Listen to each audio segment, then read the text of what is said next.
Welcome to our cardiac output monitoring face-to-face lecture. I am David Benavides for GNRS 588, Critical Care of the Adult Patient. Today in this lecture, we will be reviewing what cardiac output is. We will be talking about indications for monitoring cardiac output. We will be discussing monitoring methods of cardiac output. We will be discussing the pulmonary artery catheter and thermodilution, one way that we measure cardiac output. Our objectives in learning for this lesson are to be able to articulate the physiology of cardiac output, to calculate cardiac output, stroke volume, and FIC, to analyze calculated metrics for cardiac output and deviations from patient baselines, to devise individualized patient plans of care to include monitoring and maintenance of cardiac output, and to identify interprofessional resources that are a part of cardiac monitoring and interpretation. Learning resources have been provided for all VARC learning styles. If you are a visual learner, please watch this presentation. All the content you need to know is presented visually on my PowerPoint slides. You can also watch the YouTube videos that have links provided at the end of this PowerPoint, which you can download. If you're an auditory learner, please listen to this PowerPoint presentation. You can also listen to the YouTube videos to reinforce concepts. If you're a reading and writing learner, please take notes while you listen to this lecture. We also have case studies in class that are written. We also have written worksheets, and you can save these PowerPoint slides to read and take notes on later. If you're a kinesthetic learner, we have a hands-on pulmonary artery catheter demonstration at the end of this lecture. We also have in-class case studies that you can group up with your peers and do in person. We also have clinical setting reinforcement of these concepts and skills. Okay, it's time for a case study to see what you know about this type of patient. So you can find this case study at the end of the PowerPoint presentation if you want to follow along visually. Everyone take out a piece of paper and take notes like you're taking a report. The situation is that you are a nurse in an intensive care unit and you're assigned the following patient. A 68-year-old female, medical history of hypertension, type 2 diabetes mellitus, chronic heart failure, diagnosed 5 years ago with preserved ejection fraction, home medications of ACE inhibitors, beta blockers, diuretics, and metformin. Her current complaint is that she was admitted to the emergency department with worsening shortness of breath over 2 days, orthopnea, and paroxysmal nocturnal dyspnea over the past week. She reports swelling in her ankles and feet, which has increased over the same time period. Her blood pressure is 165/100 upon measurement, heart rate 102, respiratory rate 26, O2 saturation 88 on room air. You hear bibasilar crackles in the lungs, a third heart sound, S3, and 2+ pitting edema in both lower extremities up to the mid-shins. You can read on your worksheet her lab results and then work in a group of 2 or 3 students to answer the following critical thinking questions. What do you suspect is causing the patient's new symptoms? 2, what are several safety interventions or preparations that you must implement for this patient? And 3, what is your plan for this patient's care for the day? You have 5 minutes to come up with these things from memory, and then we will get together as a group and discuss our answers. Let's review the physiology of cardiac output. The first concept that we need to review is stroke volume. Stroke volume is defined as the volume of blood in milliliters pumped out of the left ventricle during each systolic contraction. In simpler terms, how much blood leaves your heart when it pumps. The calculation for stroke volume is end diastolic volume minus end systolic volume. So basically the difference between the amount of blood that starts in your heart before it pumps and what's left over after it pumps. The average stroke volume for a 70 kilogram male is 70 milliliters. Now that we know what stroke volume is, we can use it to help calculate cardiac output. The definition of cardiac output is the volume of blood in liters that is ejected from the heart in 1 minute. The equation for cardiac output is heart rate times stroke volume. The normal cardiac output for a 70 kilogram male is 4 to 6 liters per minute at rest. An example equation of calculating cardiac output is 72 beats per minute of a heart rate multiplied by 70 milliliters per beat stroke volume equals 5.04 liters per minute of cardiac output. We can't compare the cardiac output in liters of an infant to the same normals that we can an adult. So we adjust cardiac output to a person's body size by using their height and weight to calculate their body surface area in meters squared. Once we do that, we can calculate what we call the cardiac index, which is another term that you'll run into in the clinical setting. Cardiac index, again, is a cardiac output adjusted to a person's body size using height and weight to determine their total body surface area. The equation for cardiac index is cardiac output divided by body surface area in meters squared. A normal cardiac index for all sizes of people is 2.5 to 4.5 liters per minute per meters squared at rest. Cardiac output and cardiac index are composed of many physiologic processes that we as clinicians can intervene upon to improve someone's cardiac output. We already know, per this flow chart, that cardiac output is stroke volume times heart rate. We can see that stroke volume is comprised of afterload, preload, and contractility. Afterload and preload are different measurements of volumes of blood in your heart at different times during its cycle. We won't go into details on those. Contractility is how hard your heart is beating during each beat. Heart rate is a factor of sympathetic stimulation, so how fast is your body's reaction to the sympathetic nervous system causing your heart rate to beat, and pharmacologic agents, such as chronotropes like digoxin. So you can see that we have many different places here where we can affect cardiac output if we deem it necessary. So why do we care about measuring cardiac output? What are the indications for doing so? Well, if we want to diagnose or create a prognosis for conditions such as heart failure, we can measure the cardiac output. We can use it to trend decompensation in such conditions as heart failure, cardiogenic shock, or after heart surgeries. We can also use that trend to measure our interventions, such as fluid resuscitation, vasopressor therapy, or pacemaker placement. All of these things can help us understand the changes that are occurring through conditions and disorders or through our interventions and how they affect the effectiveness of someone's cardiac circuit. It's important to note that measuring cardiac output is not a definitive measurement of local tissue perfusion. Why does this matter?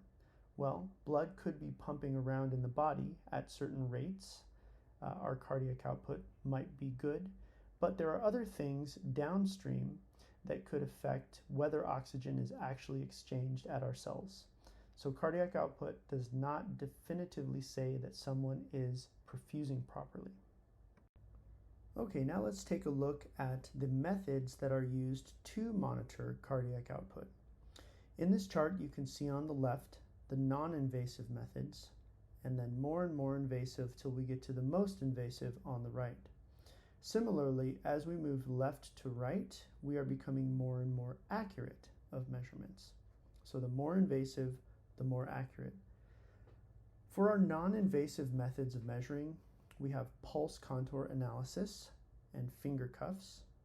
We also have high-frequency sound methods, including transthoracic Doppler and echo. And we also have thoracic bioimpedance, which is measuring the resistance of electricity through different parts of your body. Those are all done externally through your skin. Nothing goes inside your body. Then we move to a little more invasive, still not too invasive, but an arterial catheter is an IV basically, but it's not a venous catheter, it's an arterial catheter. We can use calculations from the blood pressure there to measure our cardiac output. We can also do pulse contour analysis of the arterial side, just like we could from a venous side. Then a little more invasive, we have the high frequency sound methods, but this time through the esophagus.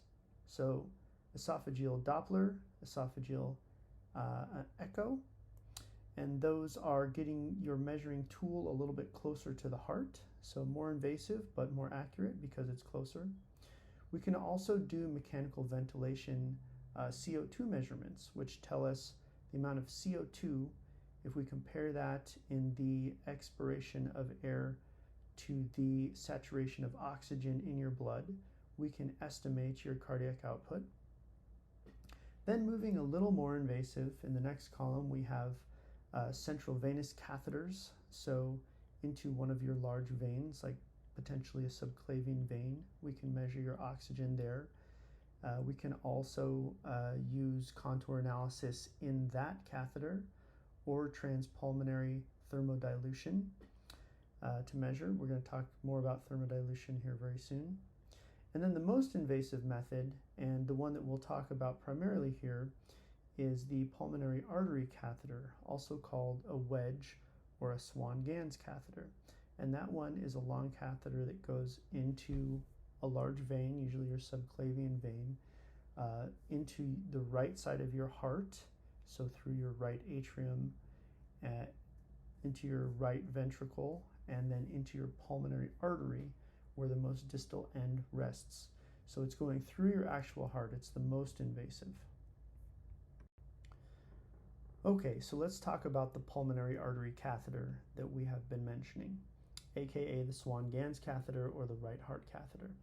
This is, again, the most invasive of catheters, and you can see in the diagram to the right how it enters the heart directly and goes all the way into the pulmonary artery, which is moving towards the lungs.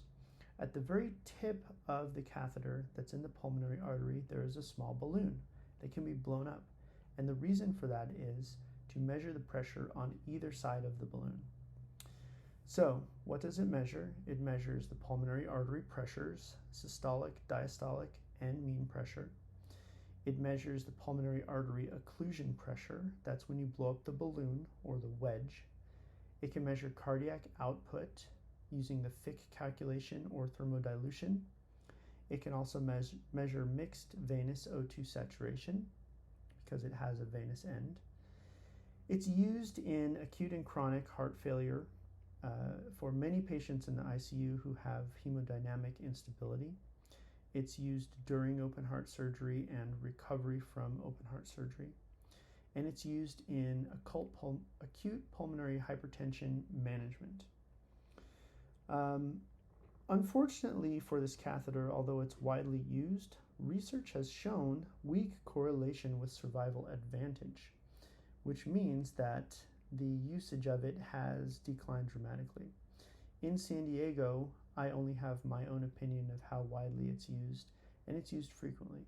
But that may be because we are comprised of many teaching hospitals here in San Diego. So here's a challenge question. What type of hospital floor might use pulmonary artery catheters more frequently than others, and why? I'll give you a minute to discuss and come up with an answer. Okay, yes. Group number 1, you are absolutely correct. A transplant floor or heart transplant floor, any type of cardiovascular ICU might use pulmonary artery catheters more frequently because our patients are more hemodynamically unstable. I had the opportunity to work in a cardiovascular ICU here in San Diego, and two of the most common methods for measuring cardiac output in patients that were post-heart transplant, post-MI, or experiencing either chronic or acute heart failure were using a pulmonary artery catheter, the one we just discussed that goes through your vein into your right side of your heart and rests in your pulmonary artery. These are the two methods that nurses were responsible for measuring and calculating and assessing. We didn't place a pulmonary artery catheter, but we definitely assisted, and we definitely removed it when it was time, when we were done taking these measurements. So the first measurement is called a FIC, and a FIC is a calculation based on blood samples taken out of a pulmonary artery catheter. So essentially you take blood from one of the lumens in the vein, and then you take blood out of the very distal end of the catheter, which is in an artery. And the idea is that those should be as close as you can get to completely deoxygenated blood and fully oxygenated blood.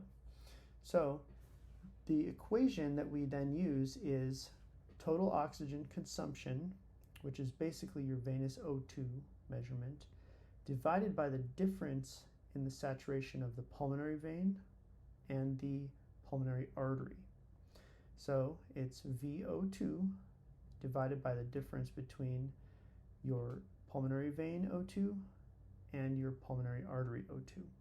We'll practice this with a worksheet and pretend patients later in the lecture.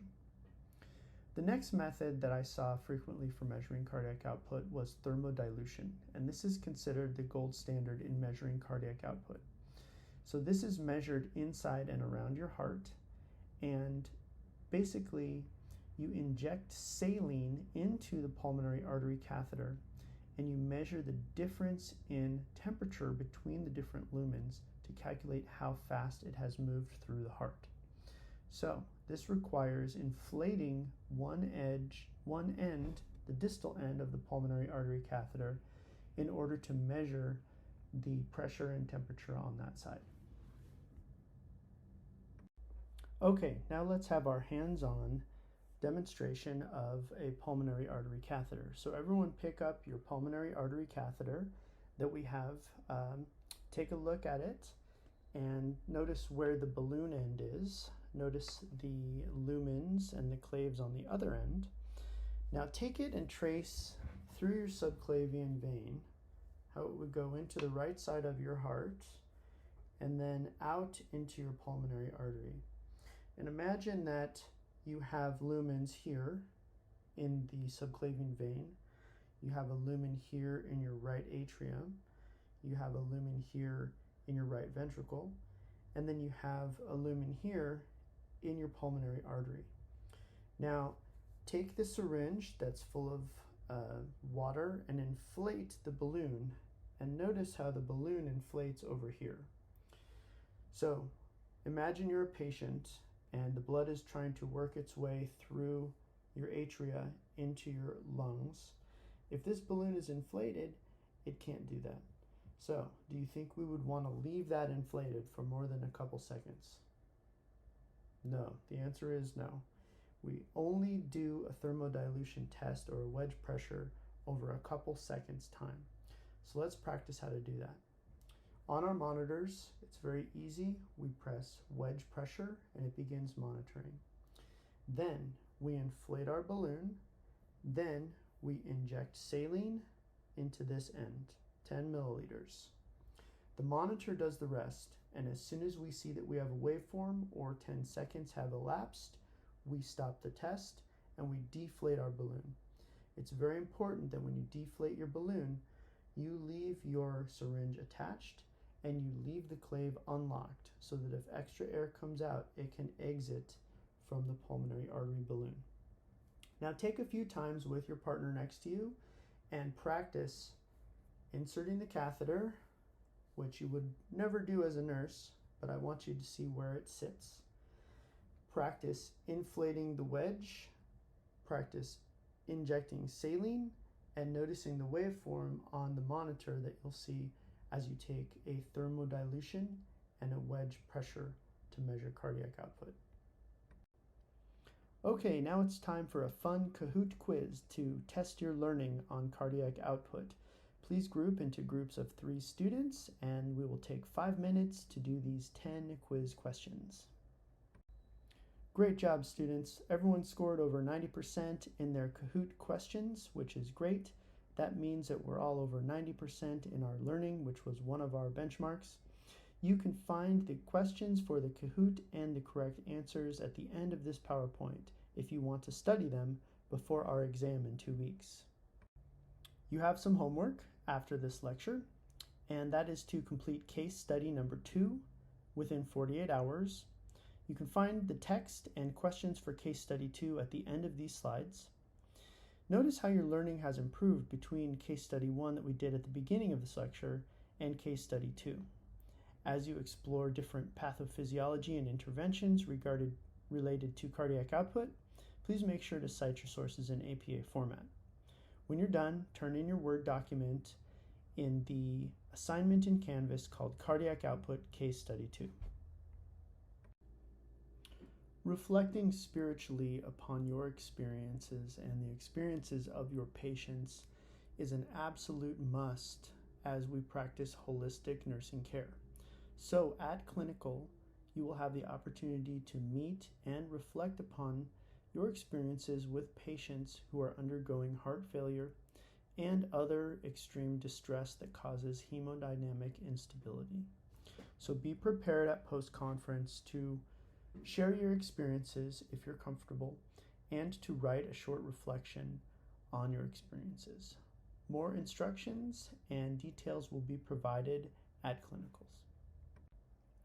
Here is the list of YouTube links for different topics, including definitions of cardiac output, stroke volume, and diastolic volume, ejection fraction, the basics of the pulmonary artery catheter, the Fick principle and calculating it, and thermodilution using a pulmonary artery catheter.